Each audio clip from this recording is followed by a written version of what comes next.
Atos capítulo 16, verso 29 ao verso 34.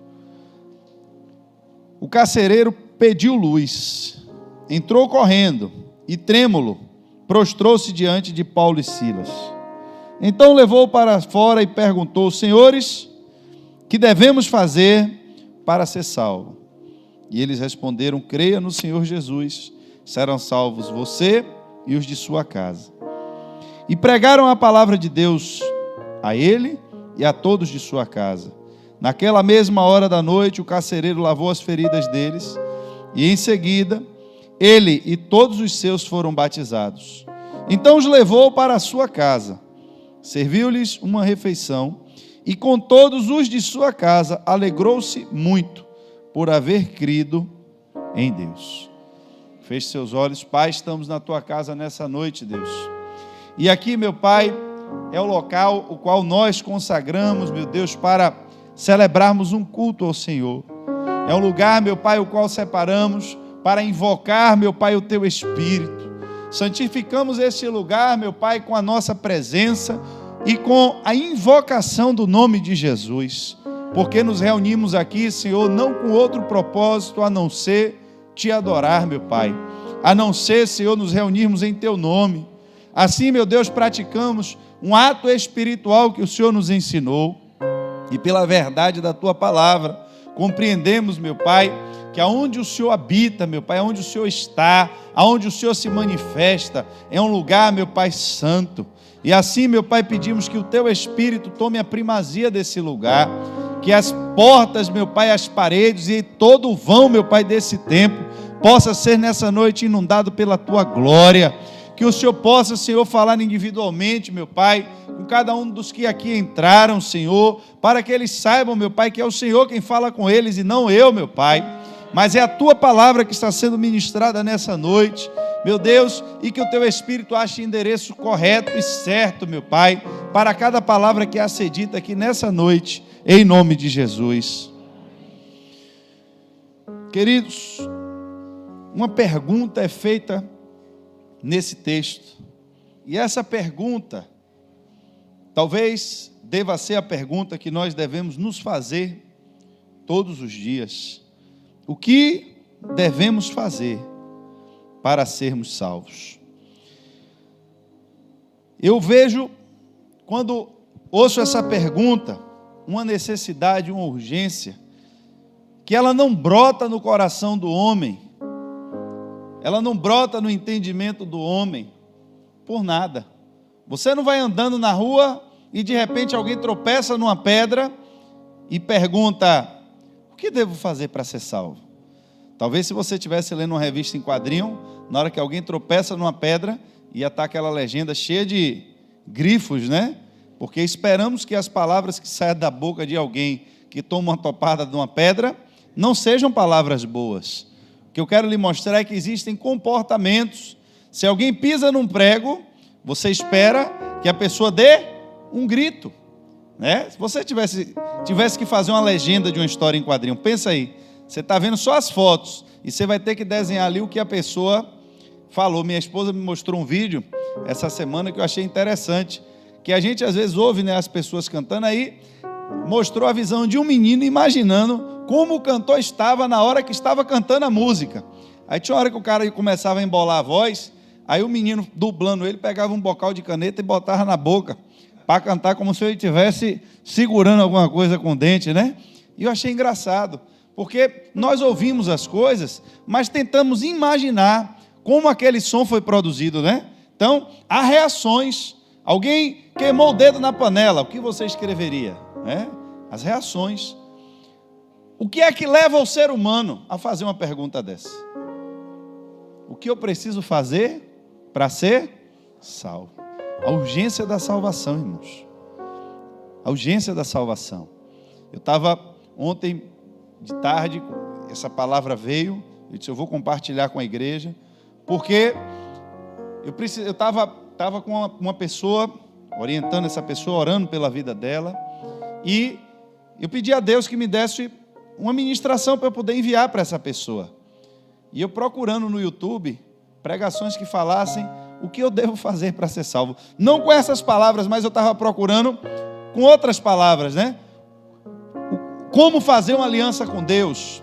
O que eu preciso fazer, como se alguém tivesse uma urgência ou uma necessidade de você, se você precisasse falar para alguém o que aquela pessoa precisa para ser salva, você precisaria explicar àquela pessoa os rudimentos do Evangelho, explicar a base, o início. Como é que eu faço para ser salvo? Como ter uma aliança com Deus para ser salvo? E foi que eu me toquei, que na verdade temos muitas pregações, e é bom que tenhamos muitas pregações, mas não podemos nos esquecer do principal. Não podemos nos esquecer dessa verdade maior, que a partir dela todas as outras fazem sentido. Não faz sentido eu vir para uma igreja domingo à noite, não faz sentido eu sair da minha casa, deixar outras atividades para estar assistindo um culto apenas por um ato religioso, se eu não compreender qual é o objetivo disso tudo. E aí vem a pergunta, o que é que eu preciso fazer para ser salvo? Mas antes dessa, eu tenho que entender o que leva o ser humano a fazer essa pergunta. E aí eu vou ver na Bíblia que diversas vezes há uma ação de Deus, preste atenção, há uma ação de Deus, que traz ao homem a convicção da sua existência, não por provas plausíveis, mas pela fé. Há uma ação de Deus que vai trazer ao coração do ser humano uma convicção. Deus não vai aparecer e lhe dar um texto escrito e lhe dizer, olha, eu estou lhe revelando a minha palavra. Não, a palavra de Deus ela já está revelada. Você já tem a Bíblia.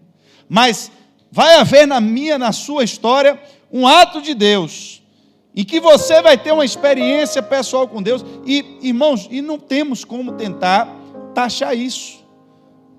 Porque para mim e para você, as coisas elas funcionam diferente. Pode ser que para você sair aqui, ver um carro vermelho ali fora parado, o carro de Paulo, não lhe diga nada. Mas para alguém sair ali e ver um carro vermelho, ele lembra que quando ele começou a trabalhar 20 anos atrás, o primeiro carro que ele teve foi vermelho. O significado das coisas e das coisas que acontecem, para mim, é diferente para você.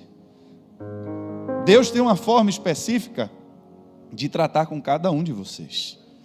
Deus tratou com todos os apóstolos, mas cada um, ele chamou de uma forma diferente. Ele não ficou na rua e fez um sinal e ali todos vieram e foram atraídos por ele, não. Uns ele chamou pessoalmente, outros ele chamou a pessoa de uma forma, revelando algo que aquela pessoa disse, olha, realmente esse homem é o Filho de Deus. Então, o que eu quero lhe dizer é que Deus, primeiro, ao ser humano, de alguma forma, ele vai lhe dar um sinal da sua existência. E é possível que todos vocês que estão aqui nessa noite tenham tido esse encontro com Deus. Mas pastor, eu não vi nada, não ouvi nada, não vi chão tremer. Mas um dia eu entrei numa igreja, ou um dia alguém falou comigo de Jesus, e parecia que quando aquela pessoa estava falando, aquelas palavras elas queimavam dentro de mim, que eu nunca ouvi algo com tanta verdade, com tanta sinceridade, ou algo que fosse capaz de me mover de tal forma. A experiência com Deus, irmãos, ela é individual. A experiência com Deus. Existem formas de Deus tratar. O que leva o ser humano a fazer essa pergunta? Observe, são duas coisas. Porque o homem fez essa pergunta, é uma pergunta. O que eu devo fazer para ser salvo? Pergunta que todos nós devemos estar com ela na cabeceira da nossa cama todos os dias que nós levantamos. O que eu devo fazer para ser salvo? Só que antes de entender a pergunta e o resultado dela, eu tenho que entender o que é que leva e o que é que motiva o homem a fazer essa pergunta. Por quê? Porque a partir do momento que eu perco a motivação, eu também perco a pergunta. Eu só faço a pergunta enquanto eu estou motivado pelo mesmo Espírito que me fez uma vez fazer essa pergunta. Você compra um carro novo, aí você acorda de manhã, vai lá lavar o carro, vai aspirar o carro. Quando eu comprei o carro a primeira vez, se meu pai deixasse, eu tinha dormido dentro do carro. Quando eu ganhei... Já meu pai contava que quando ele ganhou a primeira bicicleta dele, ele botou a bicicleta para dormir no quarto, junto com ele. Mas o que motivava, eu quero que você entenda isso. O significado das coisas, as expressões, né? Eu já lhe mostrei. Que nós esperamos das pessoas como elas reagem a determinadas provocações do mundo externo. Furou o pé, você espera um grito. Topou na pedra, você espera que o cara, né? Enfim, se não for crente, né? Dê um glória, crente, pronto. Estava aqui arranjando alguma forma de resolver o problema, já entendi. O cara vai andando, deu uma topada na pedra, ô glória, aí já foi, já. É crente, irmãos. É crente, quem topou na pedra é crente. Estava pensando besteira, né? Mas enfim, eu quero lhe mostrar que nós, entendendo esse contexto, entendemos também que as pessoas reagem a essas provocações do mundo externo, mas também trabalhamos com motivação das coisas que vêm até nós. Por que eu lavo o carro? Lavo o carro porque é novo. Por que eu durmo com a bicicleta? Porque a bicicleta é nova. Depois o tempo vai passando. E a gente muitas vezes perde a motivação. E eu estou lhe mostrando que existe uma ação de Deus, a qual Deus se manifesta de uma forma individual para cada um. Para uns através de uma música, para uns através de uma palavra. Tem um versículo, às vezes, tem pessoas que é assim, às vezes é um versículo. Ela está na igreja, está passando uma dificuldade na vida, está num propósito de oração e está numa luta travada, o diabo quase botando uma base dentro da casa dela, né? E construindo ali, a pessoa vivendo um inferno mesmo dentro da sua vida, dentro do seu trabalho, na sua vida sentimental, qualquer lugar que seja. Mas ela entra ali agora em um processo e começa a orar a Deus e não sabe se Deus está ouvindo a oração, como a gente falou aqui na quarta-feira, né? Que para Deus nada é impossível, mas eu não sei se Deus está agindo em meu favor, porque eu sei que se Ele agir, para Ele nada é impossível, mas como ter a convicção de que Ele está agindo, né? E aí você vem para a igreja, e aí quando você vem, alguém chega para você e lhe diz um versículo. A pessoa pode lhe falar o versículo até despretensiosamente, mas para você, aquele versículo, aquela música, tem uma forma individual de Deus falar com você. Da mesma forma com que Deus, Ele fala com aquelas pessoas, a Bíblia diz que a própria natureza, ela dá testemunho da existência de Deus. E para cada um, Deus dá um despertar diferente. Uma prova inequívoca da existência dEle. Não foi diferente com aquele carcereiro. Aquele carcereiro, ele viu algo que chamou a atenção dele e levou ele para fazer essa pergunta. Se você tentasse pegar o apóstolo Paulo para pregar o evangelho para ele, o que você diria a ele? Como você pregaria para ele? Você ia para dentro das escrituras pregar para ele? Ah, pastor, eu ia ler a carta de Romanos. Ei, quem escreveu a carta foi ele, meu filho. É antes. Você não pode usar nada que está de João para frente. Nada. Só use o que está de João para trás. Como é que você prega para ele? Não, meu irmão, apareceu um homem aí chamado Jesus. Um homem? Ei, peraí. Conversa é essa? Se Deus disse, somente ao teu Deus adorarás e somente a Ele prestarás culto. Como é que aparece um homem agora querendo que a gente adore Ele? Você já pensou nisso? Você quer dizer que você é seguidor dele também, né? Se você chegasse para pregar ele aceitasse Jesus, você se armou. Mas se não aceitasse, você já sabia que o couro ia comer e você ia morrer. Quem estava disposto a pregar para o apóstolo Paulo? Mas, olha, não foi nem a carne nem o sangue que ele revelou. Só não vá falar de novo, porque você viu que o cara foi falar demais e a segunda veio da carne, né? Então, é melhor parar na primeira. Mas é exatamente isso, irmãos. Na teoria, não tinha como você tentar convencer um cara que nasceu ali, que ele tem fundamentos na palavra do próprio Deus para justificar a fé e a crença dele, embora fosse uma fé, uma crença e uma fé baseada apenas em palavras. Ele não tinha as marcas que ele diz depois. Eu quero agora que você venha tentar me convencer do contrário. Venha agora tratar comigo de verdades, porque eu carrego em mim as marcas de Cristo. A vida dele, a alma dele, o espírito dele já estava tão marcado por Cristo, adiantava mais você tentar fazer nada.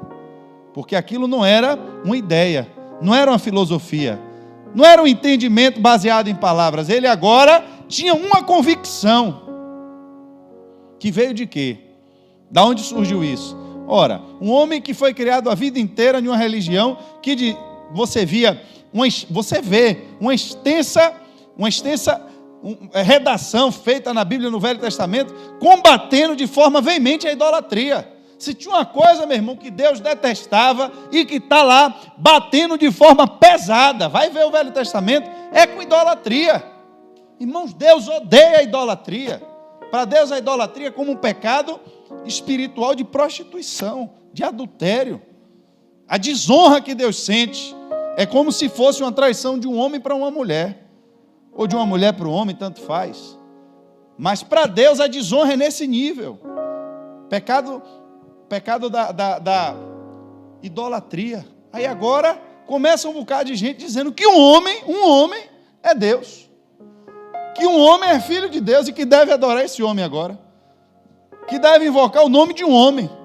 Eu lhe pergunto nos dias de hoje, se alguém chegasse aqui e dissesse, meu irmão, apareceu aí agora um homem, e vou dar um exemplo, né? O irmão Colossal fundou um novo reino aqui, uma nova igreja, e agora diz que a gente não é para orar mais pelo nome de Jesus, não, é para orar pelo Colossal. Eu quero só saber a sua reação. O que é que você pensaria sobre isso? Você aceitaria numa boa? Não, realmente é de Deus, né? O Colossal, vamos lá, para a nova igreja do Colossal. Aqui, irmãos, entenda.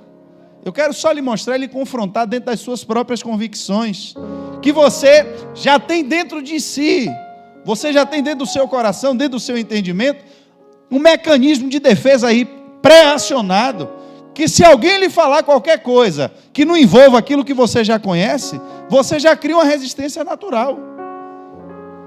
Como pregar para um homem agora, totalmente avesso à idolatria, um homem altamente religioso, um homem totalmente zeloso e dedicado à sua religião, que ele aprendeu a vida inteira que Deus era um só.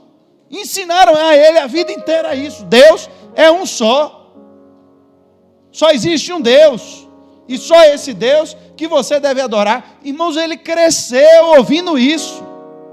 Ele viveu a vida dele baseada nisso. A lei que ele tinha na mão dizia isso. Para você que já pegou mastigadinho que um pode ser três, dentro de uma visão espiritual, meu irmão, tenta explicar isso a alguém. Como é que um pode ser três? Como é que um pode ser três? A gente aceita. Por quê? Porque você já aprendeu assim. Já lhe disseram que é Deus Pai, Deus Filho e Deus... Aí está mole. Mas você mesmo não sabe explicar como é que esses três são um. Imagine quem aprendeu a vida toda. Deus é um só. Somente é o teu Deus, só o Senhor Deus, Jeová. Só Ele você vai adorar. Aí aparece um homem agora chamado Jesus. Meu irmão, o homem saiu cheio de ódio. Espera aí que esses caras vão ver esse negócio de Jesus. Quando ele vai no caminho, irmãos, a Bíblia diz que agora uma luz do céu brilhou ao seu redor. Não foi um homem, não foi um entendimento, foi uma luz que brilhou ao seu redor. A Bíblia diz que ele caiu no chão e ouviu a voz lhe dizer: Saulo, por que você me persegue? Olha, a gente estava falando aqui no começo das reações. O pé no prego, o pé na pedra, não foi isso?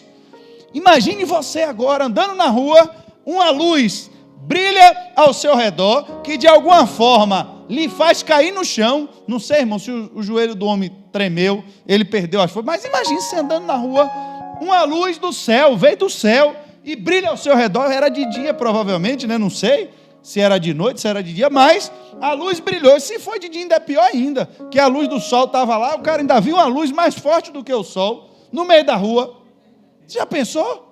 Você está andando no meio da... hoje ia dizer que era extraterrestre, né?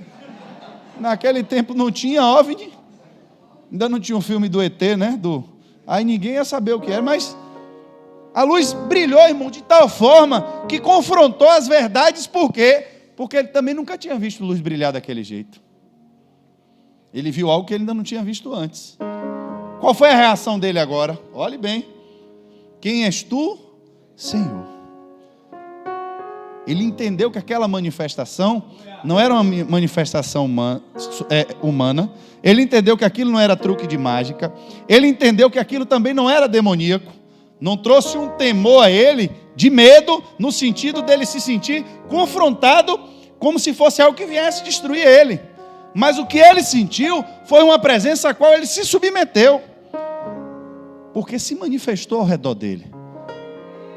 Quem és tu, Senhor? Aí a voz respondeu: eu sou Jesus, a quem você persegue. Você precisa me aceitar para não ir para o inferno. Você tem que crer na crucificação. Teve isso? Essa parte está na Bíblia? Tem certeza? Mas vem cá, Jesus teve o trabalho de já ressurreto, aparecer para Paulo, brilhar, se revelar a ele. Não pregou o evangelho para ele? Oh, por quê? Não é porque ele já conhecia.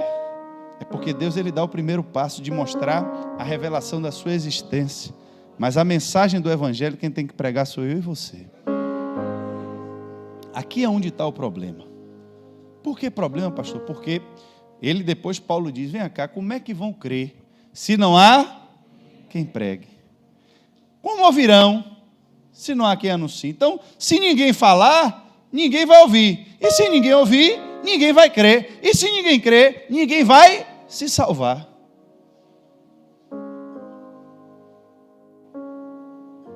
Ali, agora esse Paulo, ele teve essa visão. E ele creu que vinha da parte de Deus. A Bíblia diz que um eunuco, ele ia numa carruagem, andando, e ele não precisou ver luz. Para o eunuco não precisou aparecer luz. Não precisou o próprio Jesus aparecer para o eunuco e dizer, ei, eunuco, para onde é que você está indo? Não apareceu. Mas apareceu um homem que estava no deserto, sem saber para onde ia, parado, e vai ele passando, e ele ouviu uma voz do lado de fora gritar. Tudo que ele ouviu só foi isso. Você entende o que você lê? Irmãos, vou perguntar a você aqui agora, o que você entende o que lê? Para mim não faz sentido, por quê? Você está lendo alguma coisa aí? A não ser que alguém esteja vendo o zap aí escondido, né, no culto. Mas aqui não tem isso não. Vai que foi uma revelação de Deus, hein? Se tinha alguém no zap aí, recebeu. Mas o que eu quero lhe dizer é, se eu lhe perguntar, entendes tu o que lê? Para você não faz sentido nenhum. Mas, irmão, será que há quanto tempo aquele homem não já andava inquieto em ler aquele negócio e para ele não fazia sentido nenhum? A Bíblia diz que ele tinha ido a Jerusalém adorar a Deus. Algum conhecimento ele tinha, algum entendimento ele tinha. Há quem diga que aquele eunuco, ele era descendente do rei Salomão, de uma geração que veio porque Salomão teve muitas mulheres, inclusive um etíope. Então, há quem diga que o conhecimento que ele veio era difundido pelos ensinamentos ainda que foi dado a Davi. Ele sabia sobre o templo, sabia sobre Jerusalém, mas tinham coisas agora que aconteceram nesse tempo, revelada pelo profeta Isaías, que ele não entendia nada. Ele teve acesso à Escritura, mas não teve revelação. E para ele o que importava agora não era só crer, porque crer ele já tinha essa fé, ele já cria em Deus, já tinha ensinado isso a ele também, mas algo na Escritura não batia com a realidade, e ele olhava aquilo e dizia, o que é que será que esse profeta quer dizer? Alguém passa na rua e só pergunta isso, você entende o que você lê? O homem manda parar tudo, porque alguém falou exatamente o que eu precisava ouvir. Manda esse homem subir aqui. E aí ele pergunta, meu filho, me explique aqui. Porque como é que você sabia que eu estava lendo, e o que é que eu estava lendo, que se eu não estava entendendo? Mas o que esse profeta está falando aqui? Porque eu quero entender, o problema é que eu não consigo. Mas o que ele está dizendo aqui? É sobre ele? Ou é sobre alguém? Aí, meu irmão, a Bíblia diz que aí o Espírito de Deus começa a falar através de Filipe. E vai explicando ao homem todo o processo da vida de Jesus. Irmãos, não precisou luz, não precisou voz, não precisou queda, mas precisou de Filipe agora para ensinar. Observe, a ação do Espírito foi quando impeliu Filipe a perguntar, entende você o que lê? O homem parou, mas agora Filipe entra em ação para explicar a ele os últimos acontecimentos, a história de Jesus. Filipe estava apto para falar daquilo que ele viveu. Filipe estava apto para ensinar aquilo que nos últimos dias tinha permeado a vida dele, como esperei o homem, quando termina de falar, dizer: meu irmão, para tudo aí que eu quero já ser batizado. Olha o nível de entendimento que aquele homem atingiu. Por uma explicação, tudo que ele precisava era de uma revelação da palavra. Aquele carcereiro, ele viu quando aqueles homens chegaram, porque foram acusados de perturbação na cidade. Não sei se ele presenciou o momento em que eles caíram no pau, porque Paulo e Silas, irmão, foram açoitados como marginais, como malfeitores. Eles não entraram na prisão como bonzinhos, escoltados, e dizendo: ó, segura eles aí intacto, que amanhã a gente vem buscar. Não, meu irmão, eles foram lançados na prisão com muito ódio. Por quê? Porque eles tinham acabado de tirar a maior fonte de lucro que tinha naquela cidade ali. A Bíblia diz que tinha um espírito que predizia o futuro naquela cidade. E Paulo expulsa aquele demônio da vida de uma menina que era escrava, não só do demônio, como das pessoas que usavam ela para poder ela dar lucro. Ela não tinha vida, ela não vivia a vida dela, ela vivia para os seus senhores, tendo que de dia, de noite, sei lá quanto tempo, ficar profetizando e falando na vida das pessoas. Ou seja, ela era usada por um espírito e pelas pessoas. Elas não eram só usadas pelo espírito, ela era usada pelo espírito e pelas. Quando Paulo viu a realidade da vida daquela mulher que expulsou o demônio, devolveu a ela a vida dela, porque agora ela não servia mais para as pessoas. Quantos não eram escravos de demônios lá fora, e cheio de amigos, né? Os amigos serviam para todo mundo, pagando cerveja, o cigarro e não sei o que, e por aí vai. Na hora que você aceita Jesus, que você deixa de ser escravo do diabo e das pessoas, esses amigos vão todos embora, né? É assim mesmo que funciona. Exatamente assim. Quando você está na balada, que você vai para o reggae, vai para não sei aonde, aí tem aqueles amigos, né, que: ô, meu irmão, hoje eu estou sem um dinheiro aí. Não, eu pago o seu aí, cheio de amigo. Mas na hora que o espírito maligno vai embora, cadê os amigos para compartilhar a podridão e a sujeira? Agora não tem mais amigo. E aí, meu irmão, quem foi que expulsou o demônio dessa mulher? Foi esses dois homens aí. Então, meu irmão, vamos sentar o couro neles e botar eles na prisão.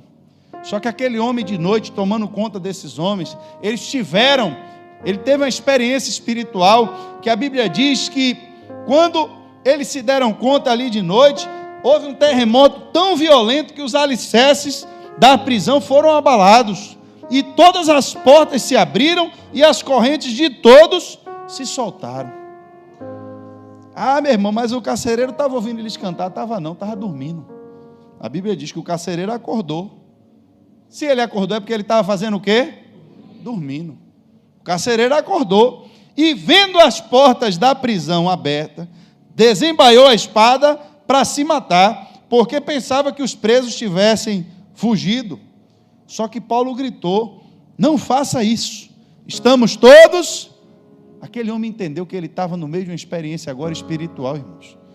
Ele deve ter ouvido o que é que Paulo estava pregando antes de Paulo chegar ali. A Bíblia diz que durante 3 dias ele pregou ali naquela cidade.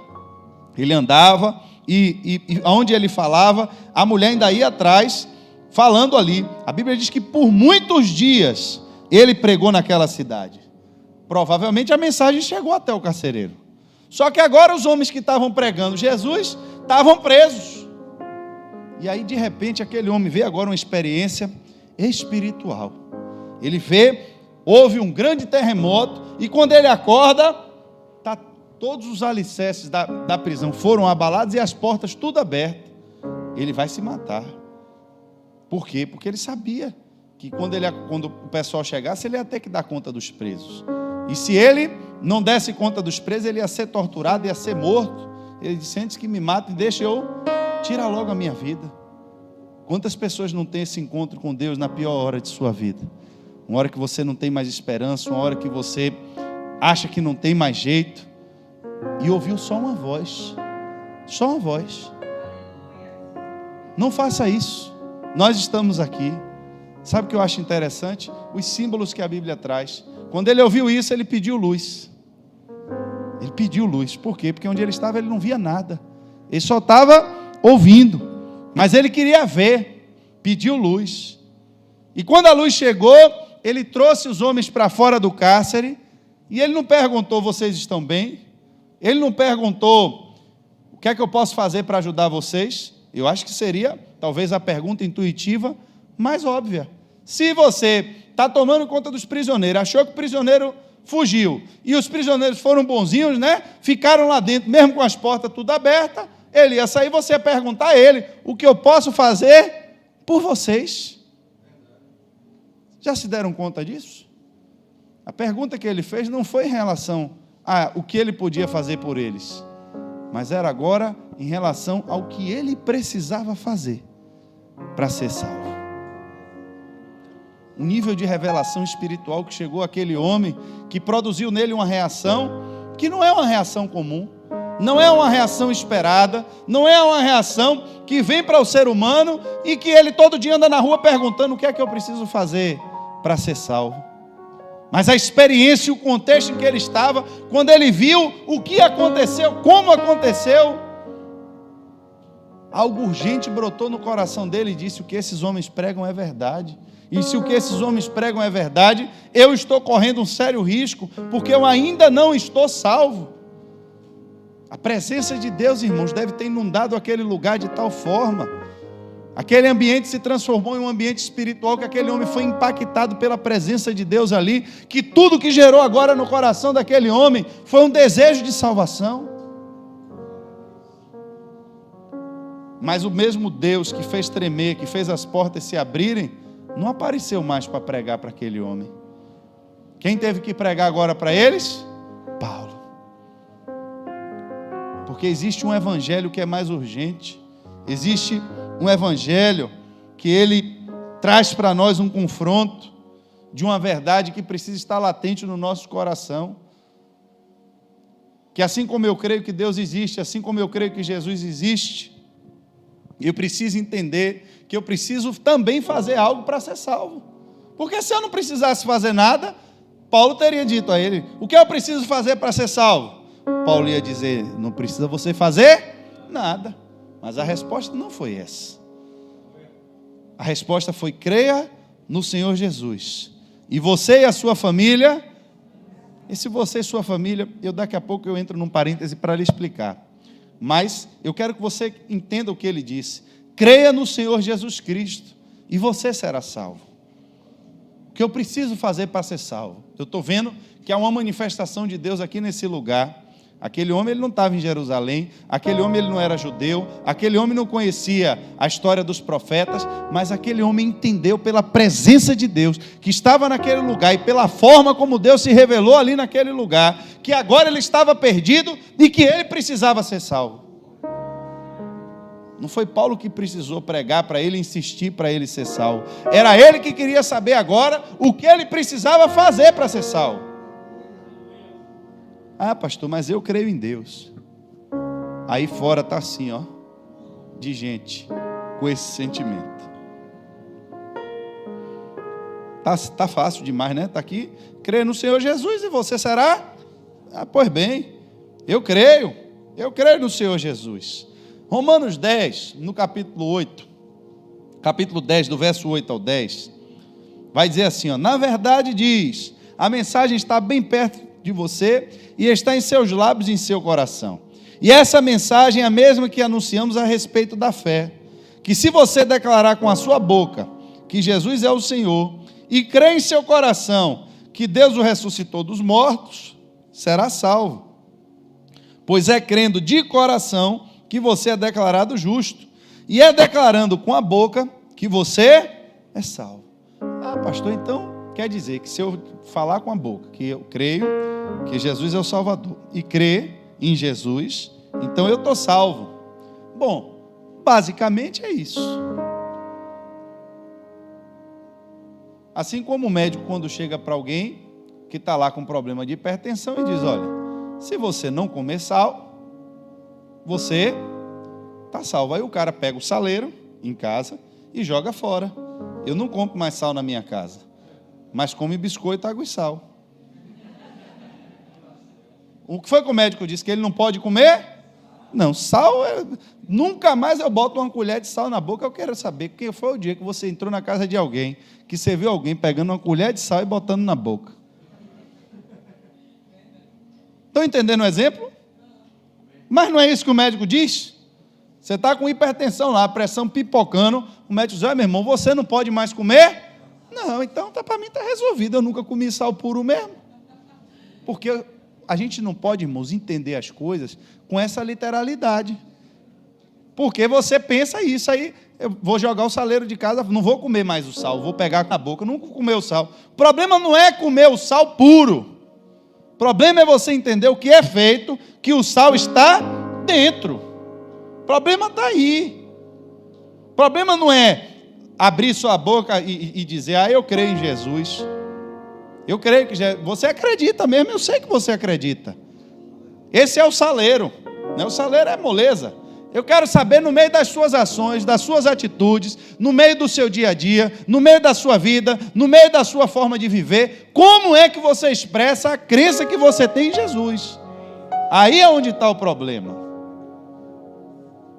Pastor, o senhor está pregando heresia? Estou. Então, se eu estou pregando heresia, é você que está dizendo que todos os demônios vão ser salvos. Você escolhe quem está errado aí ou quem está certo. Acho que o senhor está pregando negócio, como é que a Bíblia diz uma coisa e o senhor diz outra? Então vamos ver o que é que Tiago 2, do 19 ao 20 diz. Tiago diz assim, você diz que crê que há um único Deus. Muito bem, porque até os demônios creem nisso e tremem de medo. Quanto à insensatez, vocês não entendem que a fé sem as obras é inútil? O que é que Tiago está dizendo?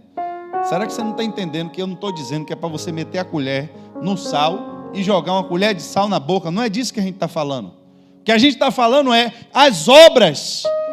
É sobre obras agora que a gente está falando. É sobre as obras, ou seja, o que são as obras? As obras é o feijão que eu vou fazer. Eu não posso comer sal. O saleiro está ali, a colher está ali, eu não vou comer o sal. Mas na hora que eu for fazer o feijão, eu vou pegar uma colher de sal e vou jogar dentro. Eu vou ver mais o sal? Alguém chega na minha casa para comer o feijão e está vendo fisicamente com os olhos o sal? Não. Mas se eu comer aquele feijão todo, eu moro sozinho, fiz uma panela de feijão e botei 5 colheres de sopa de sal no feijão.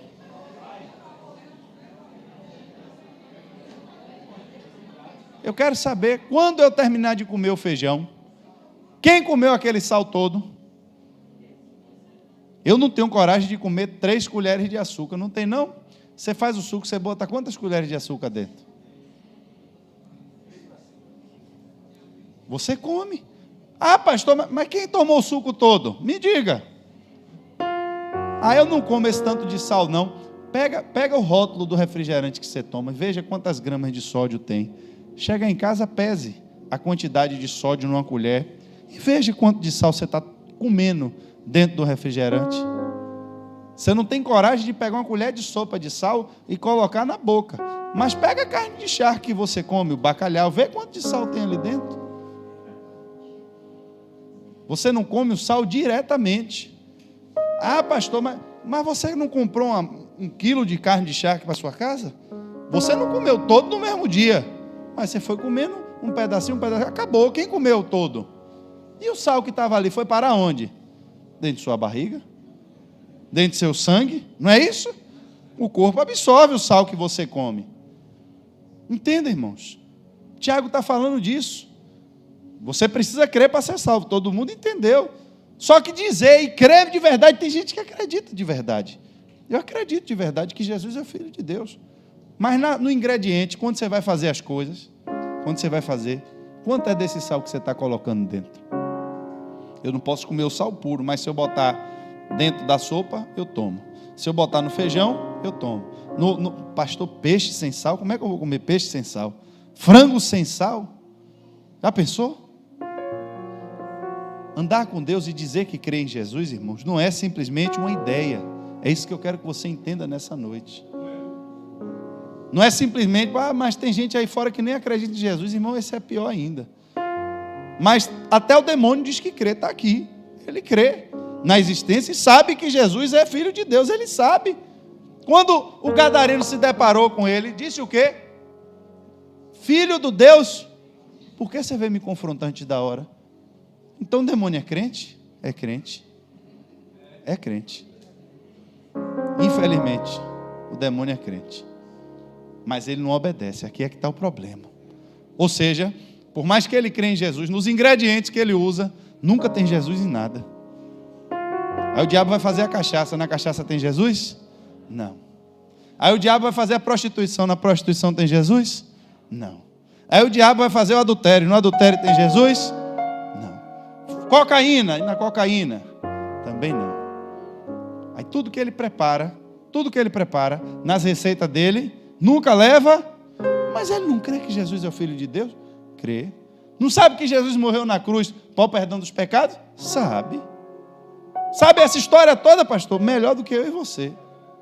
E o que ele faz para ser salvo? Aí é onde está o problema, são as obras. Crer no Senhor Jesus Cristo, será salvo tu e a tua casa. E o que é crer no Senhor Jesus Cristo? O que eu preciso fazer para ser salvo? Precisa crer no Senhor Jesus Cristo. E o que é crer no Senhor Jesus Cristo? Não é simplesmente acreditar que Ele é Filho de Deus, porque isso até o diabo faz. João 5:24, ele diz: eu lhes digo a verdade, quem ouve a minha mensagem e crê naquele que me enviou, tem a vida eterna, jamais será condenado, mas já passou da morte. Crer no Senhor Jesus Cristo significa crer em tudo que Ele ensinou, significa colocar em prática todos os ensinamentos que Ele deu. Por quê? Porque se eu creio em Jesus, eu tenho que crer na palavra dEle, porque Ele é a palavra. Não adianta eu dizer que eu creio em Jesus se eu faço tudo diferente do que Ele disse. Por quê, pastor? Porque quem faz tudo diferente do que Ele disse, está fazendo e indo para o lugar exatamente que Ele não quer que você vá. Como é que eu acredito em Jesus? E aqui eu quero lhe dar um exemplo. Eu gosto de dar exemplo, né? Falo um bocado de exemplo aqui, mas eu acho que vocês entendem os exemplos que eu dou aqui. Jesus uma vez confrontou uma turma. Eu estava lendo isso essa semana, não sabia como é que se encaixar nessa pregação, mas agora eu entendi, porque me chamou a atenção mesmo, de verdade.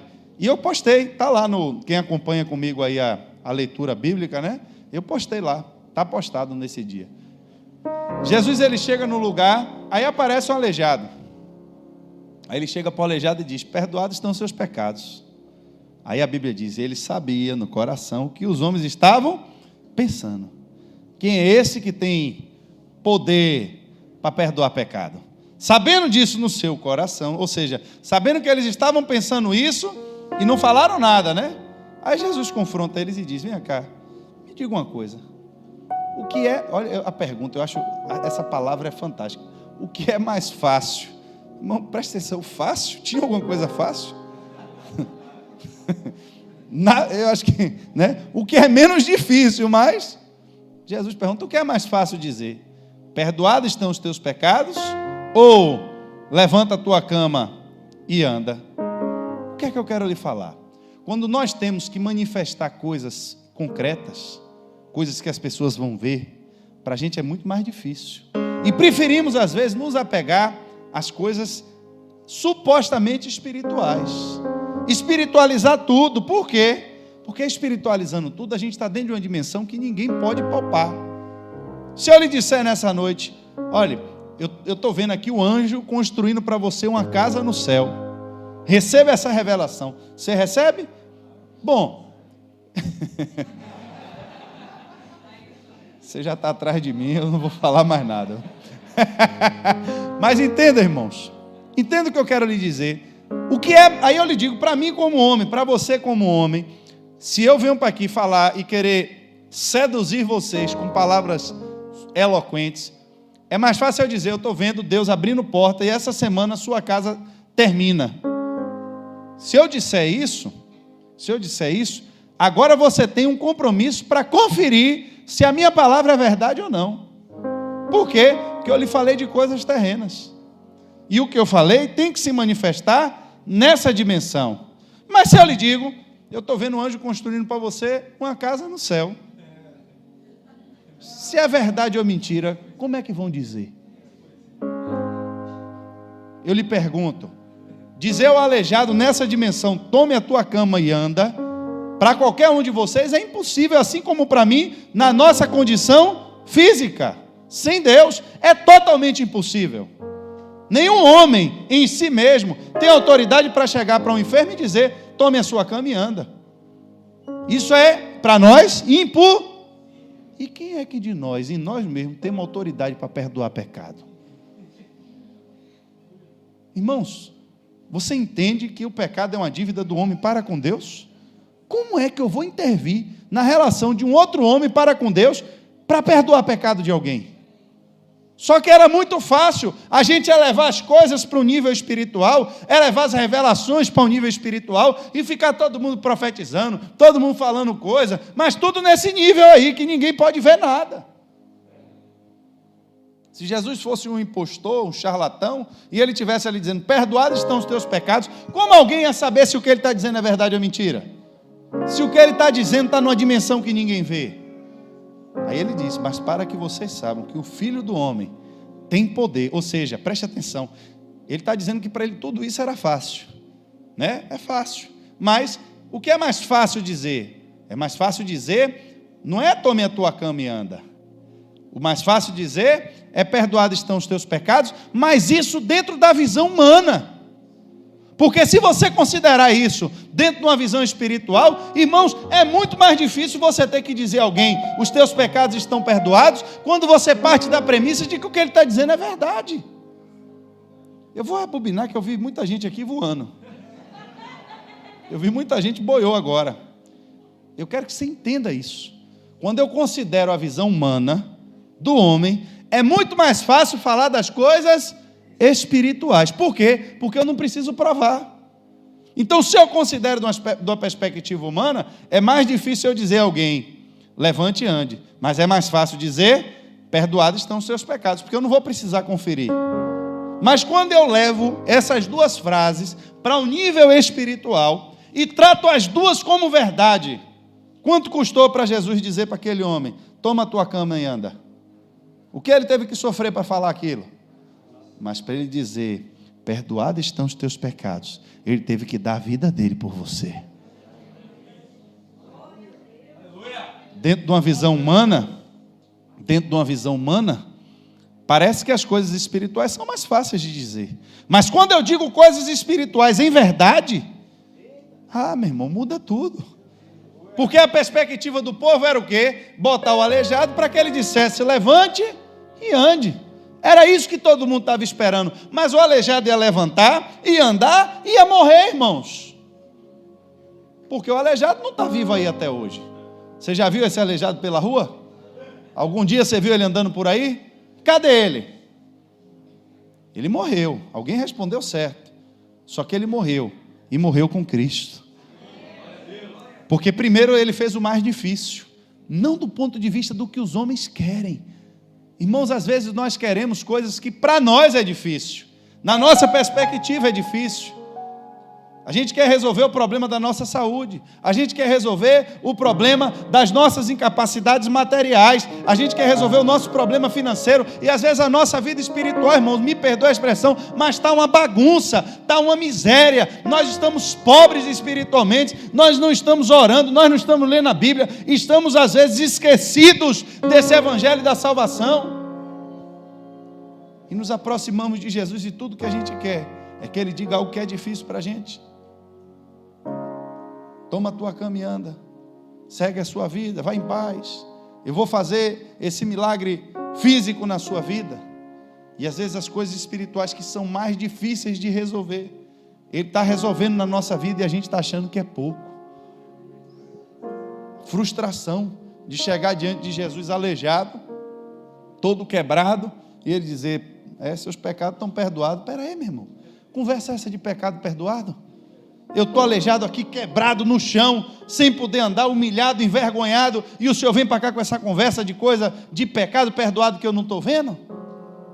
O evangelho, irmão, dos pecados estão perdoados, chama muito menos atenção nessa dimensão, porque é mais fácil dizer, é mais fácil falar, seus pecados estão perdoados, Mas quando há uma ação e um aleijado anda, e aí um cego vê, isso toma outra dimensão, né? Só que aí nós temos que tomar cuidado, porque o cego morre de novo, o aleijado morre de novo, quem foi curado de câncer morre de outra doença, quem prosperou vai morrer também. Mas se eu não partir do pressuposto de que antes dele fazer qualquer coisa na minha vida, antes dele fazer qualquer outra, nesse primeiro encontro que eu tive com Jesus, o que eu devo esperar dele? A pergunta que o carcereiro fez: antes de qualquer coisa, o que eu preciso fazer para ser salvo? Depois o resto, meu irmão, vem. É o que a Bíblia diz. Busque o reino de Deus em primeiro lugar. Quando ele chamou, o que eu preciso fazer para ser salvo? É ser salvo de quê? Da condenação. Se eu sou salvo da condenação, eu quero ir para onde? Para o reino de Deus. Ele estava buscando em primeiro lugar o que ali, irmãos? O reino de Deus. E todas as demais coisas os serão. Eu não vivo como isso como uma verdade. Mas eu creio que de fato, se eu trabalhar muito, se eu correr, se eu ralar, se eu tiver 3 empregos, se eu fizer uma faculdade, se eu correr daqui, se eu correr dali, eu vou fazer o meu trabalho e vou me orgulhar dele. Tome cuidado. Porque você pode conquistar tudo isso mesmo, conseguir tudo isso mesmo, que você fique rico. Mas tome cuidado, para que isso não seja uma armadilha para os seus pés, para que eles se tornem pesados ao ponto de você tropeçar lá na frente, porque o futuro só Deus sabe. Pastor, que palavra é essa? Quem falou foi ele, não fui eu. Não é crer de boca para fora, mas ele disse, é ouvir a minha mensagem. Crer em Jesus significa acreditar na verdade que ele veio trazer. Crer em Jesus, irmãos, não é crer na ideia de que Deus tem um filho, porque isso no meu contexto social e no seu contexto social, isso é fácil demais, irmão. Lhe custa o quê dizer que você acredita em Jesus? Você paga que preço hoje aí na rua para dizer que você crê em Jesus? Eu vi uma palavra essa semana. Alguém chegou para mim e disse, os acampamentos de crentes estão acabando. Porque antigamente o comportamento do mundo e o comportamento dos crentes, ele era tão diferente, que os crentes não conseguiam nem andar com descrentes. Por isso que os crentes andavam juntos. Porque, irmãos, o nível de espiritualidade que os crentes tinham, de comunhão com Deus e de presença do Espírito Santo era tão forte, que só em estar às vezes no meio das pessoas que não eram crentes, eles se sentiam ofendidos pelas conversas, pelos palavrões, pelas piadas indecentes, pela pornografia do celular. E por que hoje crente não quer andar mais com crente? Porque já não há mais diferença entre a luz e as trevas. Está tudo misturado, porque o crente conta piada indecente no trabalho, porque o crente tem pornografia no celular, porque o crente dá psiu para a mulher que passa com a roupa indecente.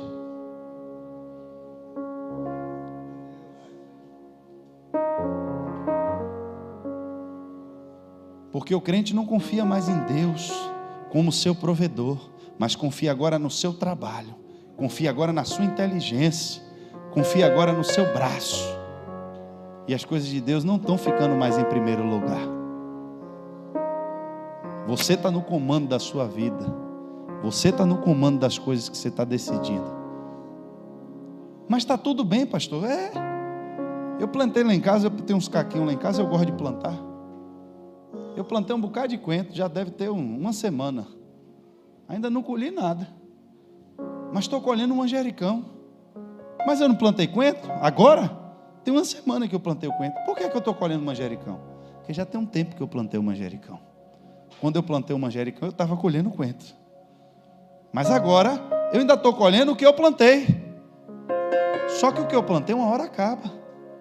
Uma hora morre. E se eu não plantar de novo, eu não vou ter mais nada. O coentro acabou. O que foi que eu tive que fazer? Plantar de novo. Então significa que daqui a pouco eu vou ter coentro de novo. Aí o que é que eu vou fazer? Eu vou ter que colher um bem mais novinho para já ir plantando. São dois caqueiros para sempre ter um com coentro. Já aprendi.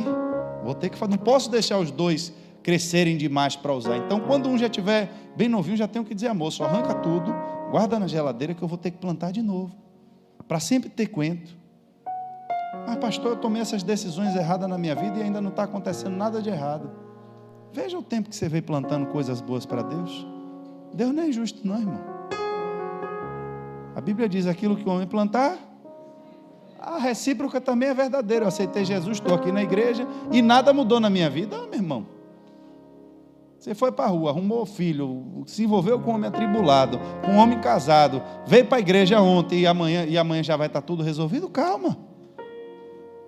Você tem que parar primeiro de plantar coisa errada, começar a plantar coisa boa. Deus vai lhe ajudar a resolver os seus erros e daqui a um tempo você começa a colher coisas boas. É assim que funciona. Lei da semeadura. Não planta limão esperando que Deus vai fazer milagre para você colher laranja, que não vai rolar, irmãos. Acorda de manhã, meu irmão, fica em casa até meio-dia e sai para trabalhar, e aí não tem trabalho, aí volta para casa, e a maresia e a coisa, e aí Deus vai dar um jeito. Irmão, não tem jeito não. A lei, ela é para todos. A Bíblia diz que o sol que nasce para o ímpio, nasce para o justo também. Se o ímpio for lá e plantar, ele vai colher. Mas se o crente for plantar, o crente ainda vai colher, e ainda vai colher de forma abundante, porque Deus é bondoso, faz prosperar o que está na sua mão. Vem a lagarta e come o milho lá do ímpio. O seu Deus vai proteger, vai mandar uma cigarrinha lá comer a lagarta, e aí vai lhe livrar. O ímpio vai passar de manhã com um caminhão, vai furar o pneu no prego. Deus vai fazer você desviar o trajeto e vai lhe livrar do prego. É assim que Deus faz tanto livramento que a gente não vê, irmão. Mas pastor, aconteceu comigo ao contrário, eu fui dar carona a um ímpio lá e aí foi que eu furei o pneu. Mas era naquela hora ali que Deus estava esperando você falar para ele do amor dele, porque o ímpio estava esperando você xingar, esperando você falar mal do presidente, esperando você falar mal dos deputados, xingar todo mundo e dizer que o prefeito é ladrão e que não conserta a rua e que o buraco estourou seu pneu. Mas você, ao invés de fazer isso, você disse o que a ele? Em tudo dai graças. Aprendi isso na Bíblia. O cara está vivendo uma tribulação na casa dele. Quem sabe não estava como aquele carcereiro querendo se matar. E aí o cara diz, eu vou tirar a minha vida. E você diz, ei, meu irmão, calma, eu estou aqui. Aí o cara diz, então acenda a luz, que eu quero lhe ver mais de perto. Você tem luz para acender para alguém lhe ver? Você carrega a luz de Cristo com você? Paulo estava no escuro, mas ele não pertencia ao escuro.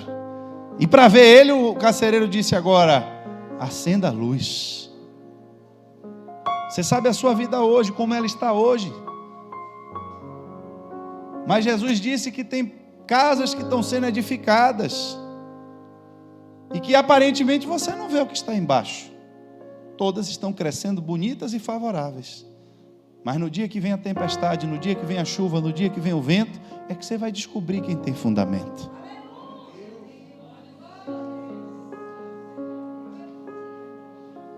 Eu fiz a obra de Deus, me dediquei a Deus, irmão, Deus não fica devendo nada a ninguém. Você vai ser abençoado, você vai prosperar. Você vai colher o que você plantou.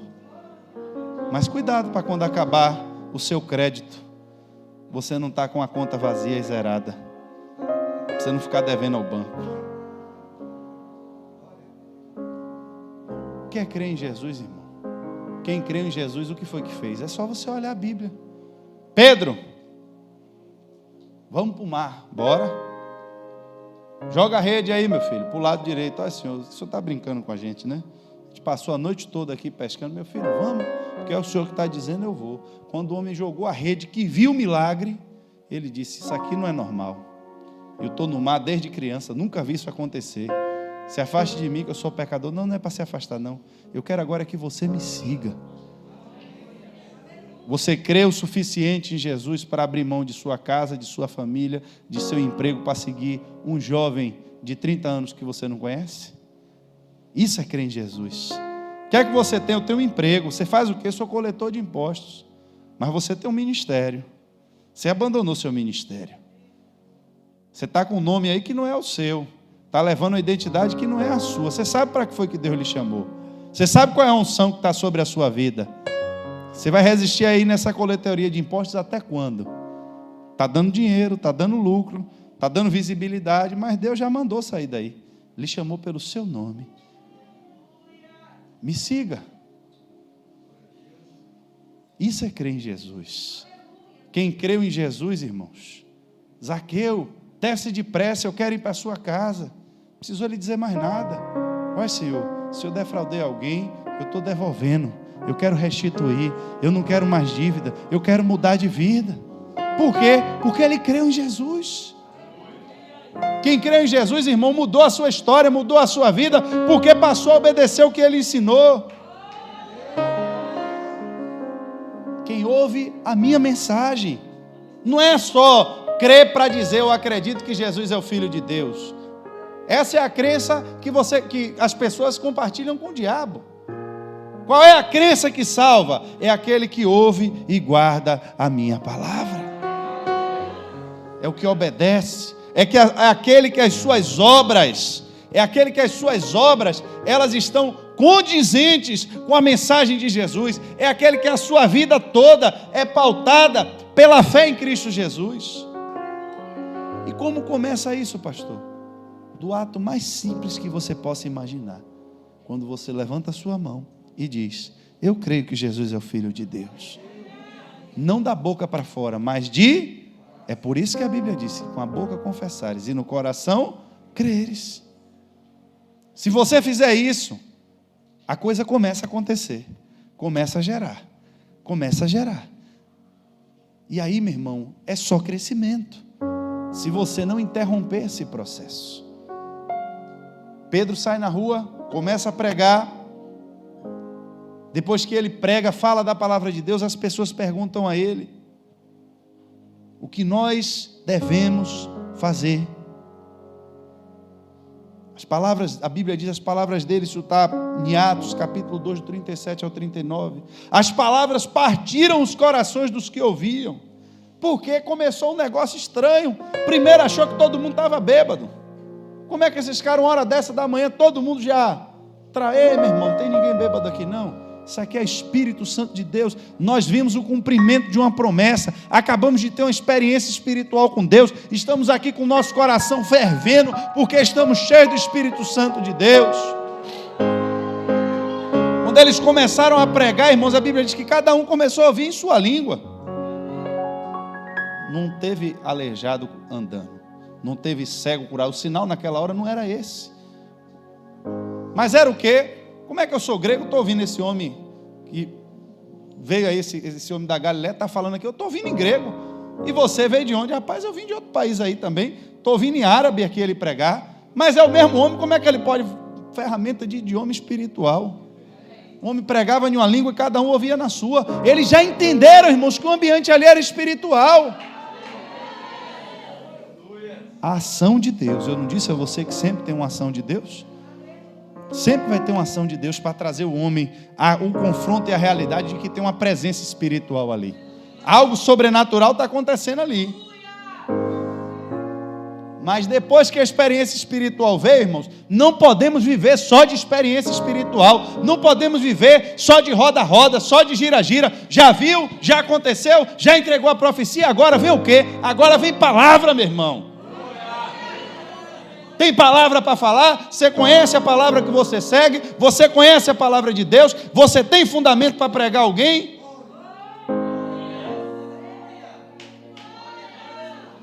Não é só negócio de emoção, não. Meu irmão, a presença de Deus está aqui, sim. E agora, faz o que, Pedro? Meu irmão, vocês estão lembrados do que o profeta falou? Aí tome-lhe Bíblia. É Bíblia. Quando terminou de falar todo o plano, aí agora, meu irmão, o que foi que as pessoas disseram? Coração ardendo. A palavra estava partindo o coração deles. Eles perguntaram: agora vocês têm que dizer o que a gente deve fazer. O que é que a gente deve fazer? Vocês devem se arrepender. Quer arrepender? Não é só acreditar. Acreditando, eu estou vendo que vocês já estão. Mas se vocês estão crendo que o que eu estou dizendo é verdade, se vocês estão crendo que essa é a promessa de Joel, se vocês estão crendo que Jesus de fato é o Filho de Deus, então agora pega a palavra que eu estou dizendo a vocês e mudem o comportamento de vocês. Se vocês estão andando para a direita, se convertam, virem para a esquerda. Vocês precisam fazer com que o que eu estou dizendo a vocês se torne agora uma verdade na vida de vocês. Porque é dessa forma que vocês vão alcançar o perdão dos seus pecados. Vocês vão ser batizados em nome de Jesus Cristo. e vão receber o Espírito Santo de Deus. Em João 8:51, e eu termino aqui, Jesus disse: eu lhes digo a verdade, quem obedecer ao meu ensino jamais morrerá. Quem obedecer ao meu ensino jamais morrerá. É simples para você explicar, irmãos, a quem nunca ouviu falar de Jesus. O que foi que lhe motivou a você crer em Jesus? Você tem que... eu nunca ouvi falar de Jesus. Eu estou dando uma hipótese a você. Entenda, alguém que nunca ouviu falar de Jesus. Se você pregar a mensagem do Evangelho e essa pessoa conseguir crer nisso, de verdade com o coração, e confessar com a boca, tenha certeza que ali já é uma obra e uma manifestação do Espírito de Deus. Porque não tem como um homem, na sua consciência e na sua lógica, compreender e chegar a essa conclusão de fé, que Jesus é o Filho de Deus, se não for pela revelação do Espírito de Deus, se não for por uma ação de Deus. Mas o que vem depois? E o que vem depois? Se você crê em Jesus, quem crê em mim, ouve as minhas palavras. Não é ouvir para ficar parado com o rádio escutando, não, irmãos. Ouvir é obedecer. Ouça sua mãe, é o que está dizendo a você. É para você colocar em prática o que sua mãe diz. Crer em Jesus não é simplesmente você ficar repetindo, dizendo: eu acredito, Jesus, no Senhor, resolva meu problema. Será que não é você que tem que dar um passo de fé? Será que não é você que tem que adequar alguma área de sua vida, que está ali irregular, que está ali em falta, ao que Ele quer para que Ele venha e interfira? Quando você estiver em mim e as minhas palavras estiverem em vós, aí vocês pedirei o que quiseres. Mas enquanto isso não for uma verdade, é só um ato de dizer: eu creio em Jesus. Por que você crê em Jesus? Porque você não crê em outro Deus? É só por isso? Porque você escolheu o mais bonito? Porque alguém lhe disse que esse é bom? Porque alguém lhe disse que funciona? Você crê com a boca, mas será que crê com o coração?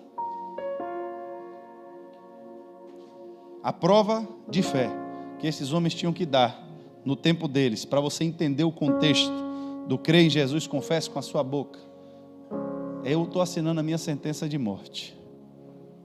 Está disposto a morrer por Cristo? Está disposto a morrer por confessar que Jesus é o Filho de Deus? A sua convicção é mais forte do que a sua visão? Porque que você está vivo, você está vendo. Que você tem uma vida, você está vendo. Mas o que é mais fácil lhe dizer? Você quer morrer ou quer aceitar Jesus? Uma coisa se manifesta aqui, a outra só acontece no mundo do Espírito. E falar de verdades espirituais, confrontando com coisas materiais, irmãos, se olharmos apenas do ponto de vista humano, sempre é mais fácil dizer: eu quero aceitar Jesus. Então, se a discussão aqui for apenas espiritual, todo mundo aqui aceitou Jesus, todo mundo é crente, todo mundo quer ir para o céu. Por quê? Porque essas coisas só estão se manifestando lá. Só estamos falando do que acontece lá. Mas quando João Batista disse: você quer se arrepender? Então, meu irmão, se contente com o seu salário. O que eu creio lá tem que se manifestar aqui, para que você saiba que o que eu quero lá está começando aqui. Quer crer que eu tenho poder para perdoar pecado? Então vai começar manifestando aqui. Levanta, meu filho, e anda. E o aleijado levantou e foi embora. Se ele fez uma coisa que é impossível aos homens, é significado que o que está acontecendo no mundo do Espírito corresponde com o que está acontecendo aqui.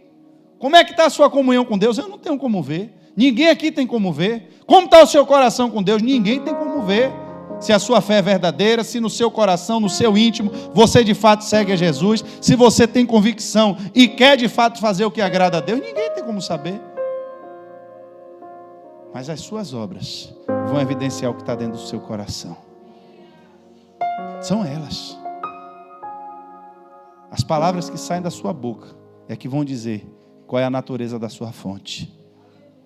Porque não tem fonte de água doce e fonte no mesmo lugar, não tem. Ou é doce ou é salgada. Ou eu estou caminhando com Cristo e vou ser salvo, irmãos, ou eu estou caminhando com qualquer outra coisa aí e indo para a perdição. E o que me motiva todos os dias a me fazer essa pergunta é entender que aquela mesma voz que falou no começo, é entender que aquele mesmo terremoto que se manifestou no começo, eu continuo em comunhão com Ele, eu continuo andando com Ele, continuo tendo experiências com Ele, a minha fé continua sendo renovada dia após dia. E todas as vezes que eu tenho que tomar uma atitude na minha vida, ou todas as vezes que eu tenho que fazer algo, eu tenho que saber o que eu vou fazer é condizente com a fé que eu digo que tenho em Jesus. A minha atitude é condizente, a minha vida é pautada no que Jesus ensinou. Fique de pé nessa noite.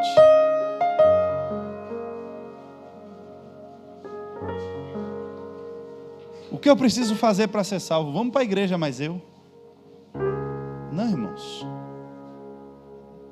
Tem uma palavra para dar a alguém? Pode ser que às vezes seja tarde para alguém chegar até a igreja. Ô, meu irmão, eu estou passando uma tribulação. Bora lá na igreja para o pastor orar por você. Minha filha está endemoniada. Eu vou chamar os pessoal da igreja para ir orar em sua casa. E você tem o que para dar? Ô pastor, mas eu olho para minha mão, só tem pão. 5 pães e 3 peixes é nada para alimentar uma multidão. Então está na hora de você levar o que você tem e entregar na mão de Jesus. Porque Ele não vai mudar o que está em sua mão. Ele vai multiplicar o que está em sua mão. Mas se você não pegar o que você tem, nunca colocar na mão dele, nunca vai acontecer. Mas eu não posso, eu não consigo. É verdade, você não pode, você não consegue. Mas se Deus abrir a sua boca, abrir o seu entendimento e abrir os seus olhos, você vai ver o que Ele vai fazer. Não é você. Ninguém diria que 5 pães e 3 peixes pode alimentar alguém. Mas se você permanecer com a boca calada e fechada, ninguém vai ouvir. Como Deus vai falar? Ele vai mandar o anjo abrir sua boca e lhe forçar a falar? Não. Às vezes você está no ônibus sentado do lado de alguém e Deus fala coisas com você, compartilhe. Mas você entra mudo e sai calado e não faz o que Deus mandou. Você tem pessoas às vezes em sua família que está vivendo uma desgraça, vou me separar, vou me divorciar, e você divorcia mesmo, porque esse homem é um cachorro. Esse é o conselho que você tem? Você acha que isso veio da parte de Deus? Estou brigando direto, meu irmão, com meu marido, não sei mais o que é que eu faço. Manda ele embora. Você é crente dizendo isso? Será que você entendeu mesmo a sua fé em Jesus? Vamos para a igreja hoje. Não, meu irmão, hoje eu não posso não, porque hoje eu tenho prova de faculdade, hoje eu tenho não sei o quê, hoje eu tenho um turno à noite para trabalhar. Você trabalha em quantos empregos, irmão? Em 3. É mesmo, irmão? É. E faculdade, eu já estou fazendo uma faculdade nova e uma pós-graduação da faculdade anterior que eu... E se Jesus lhe perguntar, louco?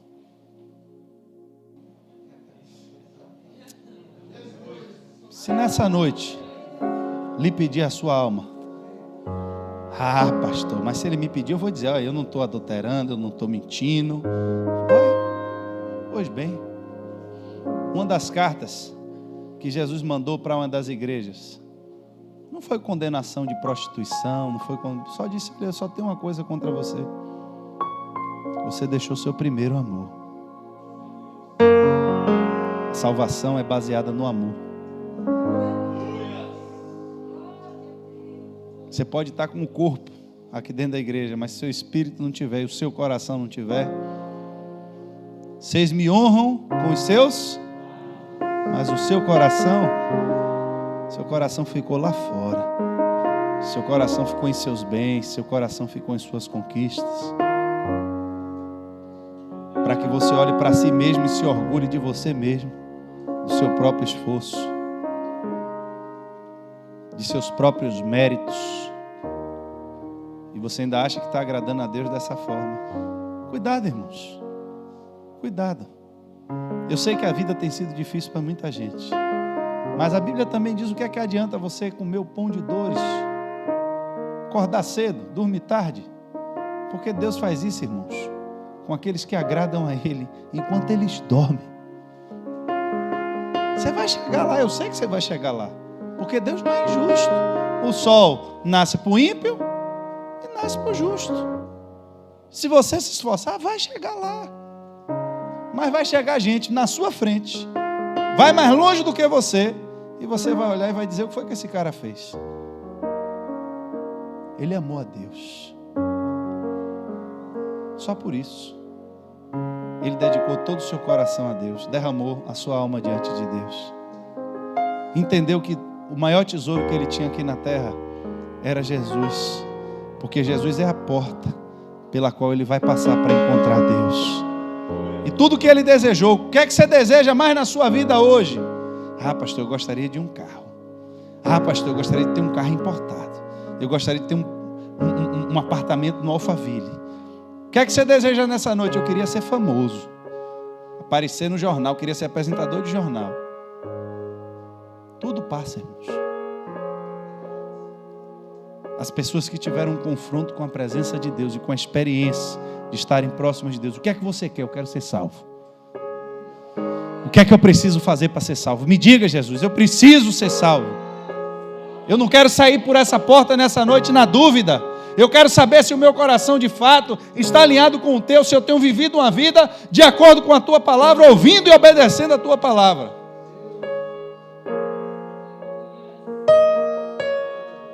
Se não, irmãos, a pessoa está aqui dentro da igreja, está com amante, está pegando um homem casado, mulher casada, e está aqui dentro ouvindo a palavra. Está se prostituindo, e está aqui dentro ouvindo a palavra. Você está ouvindo, irmão, mas eu vou lhe dizer, se você morrer nessa noite, você vai para o inferno. Você não está salvo se você vive no pecado. Se o dinheiro se tornou o seu ídolo, se você mesmo se tornou o seu ídolo, se as suas boas ações e a sua boa conduta, se você se orgulha de você mesmo, irmão, me perdoe. Ah, Senhor, olhe para mim nessa noite, porque eu jejuo, eu dou o dízimo, eu não tenho ninguém que me acuse de um pecado, então você vai ser salvo pelas suas próprias ações. É você mesmo que vai se salvar. Aí tem um miserável que está do lado que você está julgando e dizendo: rapaz, aquela irmã não se conserta nunca. Todo dia, irmão, está ali aprontando uma. Mas ela, quando chega aqui na igreja, se rasga diante de Jesus e diz: Senhor, não consigo nem olhar para o Senhor, que eu estou vivendo uma vida lástima. O Senhor sabe que no meu coração não é o que eu desejo para mim. O Senhor sabe como eu tenho me esforçado para lutar contra o meu pecado. O Senhor sabe como eu tenho me esforçado para lutar contra a inclinação do pecado da minha carne. Deus, me ajuda. Aí Jesus traz uma visão e diz: aquele fariseu ali não foi ouvido, mas a mulher, o homem que estava batendo no peito, publicando e dizendo: eu sou um miserável, eu sou um pecador, ele saiu diante de Deus justificado. Espírito Santo de Deus, o Senhor está aqui nessa noite, Pai.